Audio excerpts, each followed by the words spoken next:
नमस्कार, प्रादेशिक समाचार के साथ मैं उदय शंकर झा। पहले मुख्य समाचार। राष्ट्रपति द्रौपदी मुर्मू आज ओडिशा में 3 नई एक्सप्रेस ट्रेन को हरी झंडी दिखाकर करेंगी रवाना। बादाम पहाड़ स्टेशन के पुनर्विकास का होगा शिलान्यास। उत्तरकाशी के सिलक्यारा सुरंग में फंसे झारखंड के 15 समेत 41 श्रमिकों के बाहर निकलने की उम्मीद बढ़ी। बचाव दल ने सुरंग में 6 इंच की पाइपलाइन की तैयार। रेल मंत्री अश्विनी वैष्णव आज पहुंचेंगे रांची। चांडिल स्टेशन का करेंगे निरीक्षण।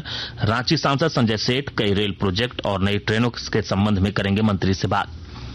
विकसित भारत संकल्प यात्रा में शामिल होने के लिए केंद्रीय राज्य मंत्री शांतनु ठाकुर आज से 3 दिवसीय झारखंड दौरे पर। और झारखंड विधानसभा का स्थापना दिवस कल। मनिका के विधायक रामचंद्र सिंह को मिलेगा बिरसा मुंडा उत्कृष्ट विधायक का पुरस्कार। और अब समाचार विस्तार से। राष्ट्रपति द्रौपदी मुर्मू आज ओडिशा के बादाम पहाड़ रेलवे स्टेशन पर बादाम पहाड़ टाटानगर मेमू सहित 3 एक्सप्रेस ट्रेन को हरी झंडी दिखाकर रवाना करेंगी। इस मौके पर अमृत स्टेशन योजना के तहत बादाम पहाड़ स्टेशन के पुनर्विकास का शिलान्यास भी होगा। राष्ट्रपति नए रायरंगपुर डाक विभाग का उद्घाटन भी करेंगे और डाक विभाग के स्मारक विशेष आवरण का विमोचन भी होगा।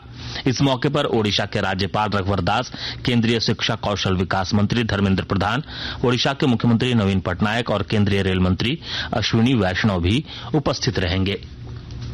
उत्तरकाशी के सिलक्यारा सुरंग में फंसे झारखंड के 15 समेत 41 श्रमिकों को बचाने के लिए चल रहे अभियान में 9वें दिन अच्छी खबर आई है।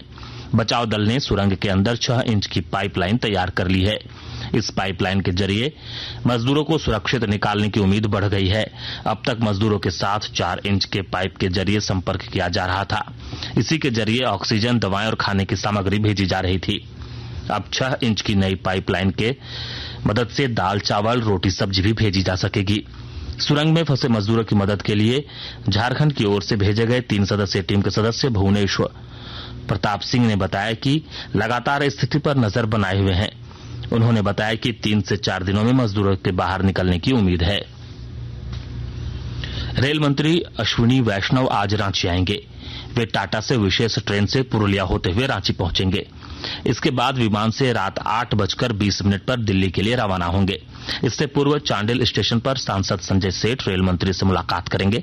इस दौरान रेल मंत्री चांडिल स्टेशन का निरीक्षण भी करेंगे। सांसद संजय सेठ रेल मंत्री से अपनी लोकसभा क्षेत्र के लिए कई रेल प्रोजेक्ट और रेलवे लाइन से संबंधित मामलों पर बात भी करेंगे। पीएम स्वनिधि योजना चतरा जिले में फुटपाथ विक्रेताओं को आत्मनिर्भर बनाने में सहायक साबित हो रही है। विस्तृत ब्यौरा दे रहे हैं हमारे संवाददाता।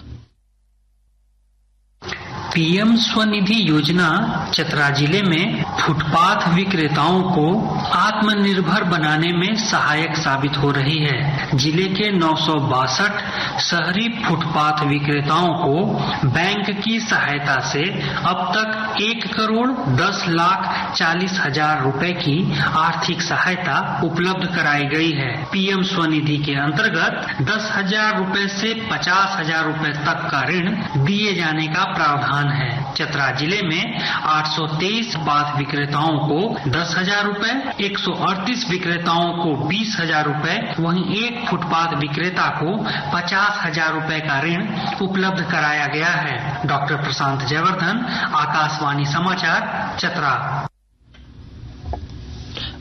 आकाशवाणी के ताजा तरीन समाचारों के लिए आप हमारी वेबसाइट newsonair.com पर लॉग ऑन कर सकते हैं। ताजा समाचार X handle @AIR news alerts और Facebook page all India radio news पर भी उपलब्ध है। आप प्रादेशिक समाचार एकांश के X handle @AIR news Ranchi और फेसबुक, इंस्टाग्राम पेज तथा YouTube channel AIR news Ranchi पर भी हमारे बुलेटिन सुन सकते हैं। प्रादेशिक समाचार आप आकाशवाणी रांची से सुन रहे हैं। केंद्रीय बंदरगाह, जहाजरानी और जल मार्ग मंत्रालय के राज्य मंत्री शांतनु ठाकुर विकसित भारत संकल्प यात्रा में शामिल होने के लिए आज 3 दिवसीय दौरे पर झारखंड आ रहे हैं। वे दोपहर में देवघर पहुंचेंगे और साहिबगंज के लिए प्रस्थान करेंगे। श्री ठाकुर साहिबगंज के तलझारी प्रखंड के फुटबॉल मैदान में आयोजित विकसित भारत संकल्प यात्रा में शामिल होंगे और साहिबगंज सर्किट हाउस में रात्रि विश्राम करेंगे।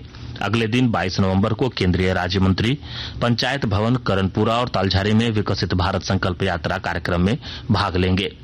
साथ ही साहिबगंज के मल्टी मॉडल टर्मिनल के अधिकारियों के साथ बैठक कर योजनाओं की प्रगति की समीक्षा करेंगे। केंद्रीय राज्य मंत्री 23 नवंबर को देवघर से नई दिल्ली के लिए रवाना होंगे। झारखंड विधानसभा का स्थापना दिवस कल मनाया जाएगा। 2 दिन तक चलने वाले कार्यक्रम को लेकर विधानसभा की ओर से तैयारी पूरी कर ली गई है। 23 नवंबर की शाम 6 बजे से सांस्कृतिक कार्यक्रम का आयोजन किया जाएगा। इसमें गायक जावेद अली और गजल गायक कुमार सत्यम शामिल होंगे। कार्यक्रम में हास्य कलाकार रविंद्र जानी भी अपने व्यंग प्रस्तुत करेंगे। कार्यक्रम के मुख्य अतिथि मुख्यमंत्री हेमंत सोरेन होंगे। इस वर्ष मनिका के विधायक रामचंद्र सिंह को उत्कृष्ट विधायक के रूप में चुना गया है। इन्हें बिरसा मुंडा उत्कृष्ट विधायक पुरस्कार प्रदान किया जाएगा। समारोह में उत्कृष्ट विधायक के साथ 6 कर्मियों को भी सम्मानित किया जाएगा। समारोह में नक्सली घटना में शहीद हुए जवानों के परिजनों, 10वीं और 12वीं के टॉपर और उत्कृष्ट खिलाड़ियों को भी सम्मानित किया जाएगा। जमशेदपुर में विश्व बाल दिवस के अवसर पर सिद्धगोड़ा सूर्य मंदिर टाउन हॉल व चिल्ड्रेन पार्क के मैदान में बाल मेला 2023 का आयोजन हुआ। मुख्य अतिथि के रूप में एशियन हॉकी फेडरेशन के उपाध्यक्ष Bholanath Singh, athlete federation of India के कोषाध्यक्ष डॉक्टर मधुकांत पाठक, विशिष्ट अतिथि बिहार सरकार के पूर्व मंत्री अमरेंद्र प्रताप सिंह, बाल अधिकार संरक्षण आयोग के सदस्य सुनील कुमार वर्मा, संजय मिश्रा, क्रीड़ा भारती के प्रांतीय मंत्री राजीव कुमार, अशोक गोयल सहित अन्य लोग उपस्थित थे।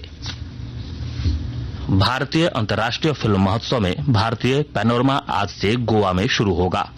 इस खंड में 25 फीचर फिल्में और 20 गैर फीचर फिल्में दिखाई जाएंगी। गिरिडीह में 3 दर्जन हाथियों के झुंड ने कहर बरपा रखा है।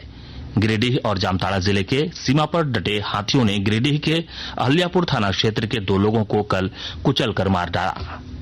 हाथियों ने जामताड़ा जिले के नारायणपुर थाना क्षेत्र के बनखंजो गांव के जंगल में डेरा डाल रखा है।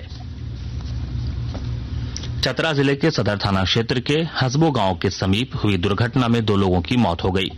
हमारे संवाददाता ने बताया कि मोटरसाइकिल से जा रहे 3 लोग दुर्घटना के शिकार हो गए। इसमें 2 की मौत हो गई।